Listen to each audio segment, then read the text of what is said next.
24th October 1948. So I guess I've lived in Singapore almost 70 years now. When I grew up, Singapore was still a poor developing country. Our per capita income when we became independent was $500, the same as Ghana in Africa. Either you can say the misfortune or the good fortune of being born in a very poor family in a poor Singapore.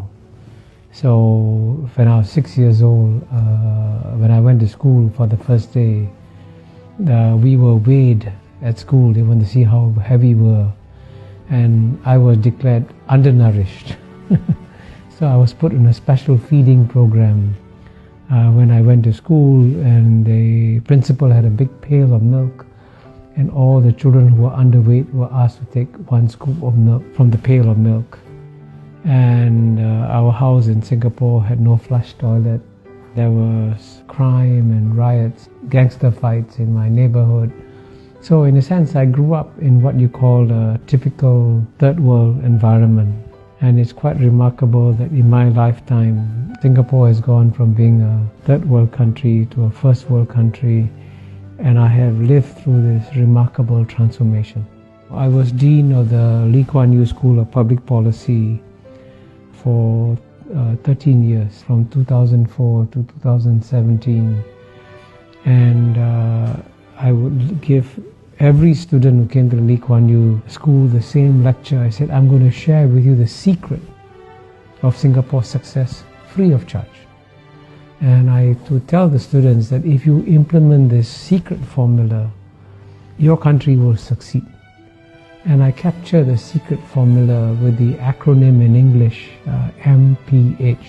The M stands for meritocracy. Meritocracy means that you select the best people to run the country. And what brings many countries down, especially in the third world, is that when it comes to selecting the finance minister or the economics minister, they will give their jobs to their brothers, their cousins, their uncles, their relatives, and not to the best people. And Singapore did the exact opposite. In Singapore, the jobs were given to the best people. And in the case of the Prime Minister of Mr. Lee Kuan Yew, Mr. Lee Hsien Loong, when he went to study in Cambridge University, he was the top student in the class, if not in the university. In fact, his professors were so impressed, they said, you should become a mathematician because you'll become a world-class mathematician.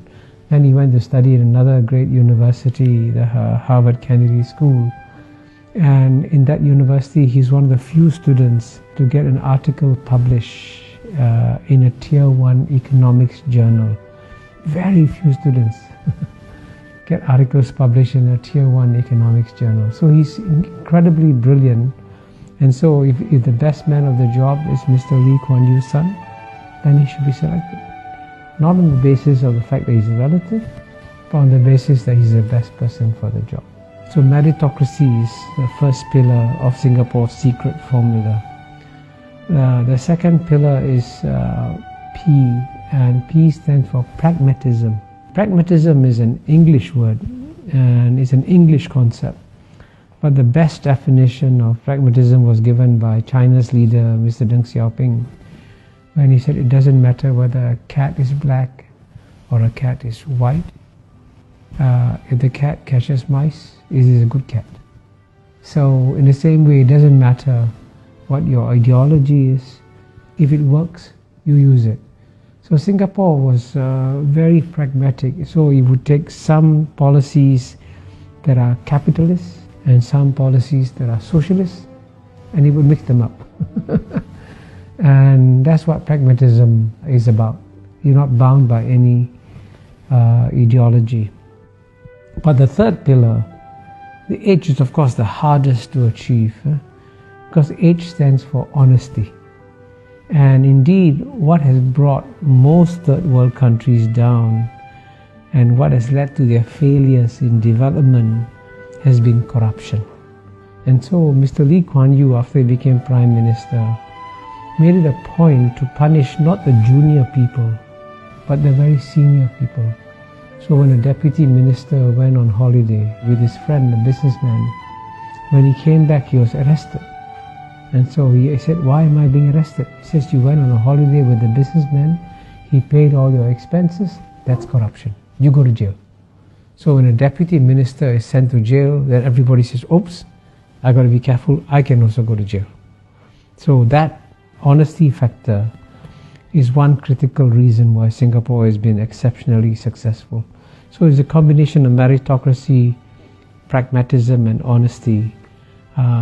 Then that's the formula for Singapore's success.